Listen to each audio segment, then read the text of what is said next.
নিয়মিত নলবাহিত জল পাওয়া যাচ্ছে না। অভিযোগ পূর্ব বর্ধমানের কালনার নপাড়া গ্রামের বাসিন্দাদের। আশ্বাস দিয়েছেন পঞ্চায়েত সমিতির হর্তাকর্তারা।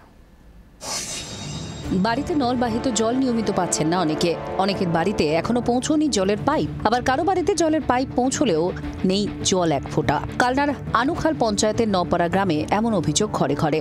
জল আর কি আসছে না। এটা কি জল পাচ্ছ না? এই তো এই কল। হ্যাঁ, পাইপ কলে জল পাচ্ছ? পাচ্ছি না। আপাতত এলাকার একটি টিউবওয়েলেই ভরসা, ফলে জলের জন্য দিতে হচ্ছে লম্বা লাইন। একটাই কল এখন।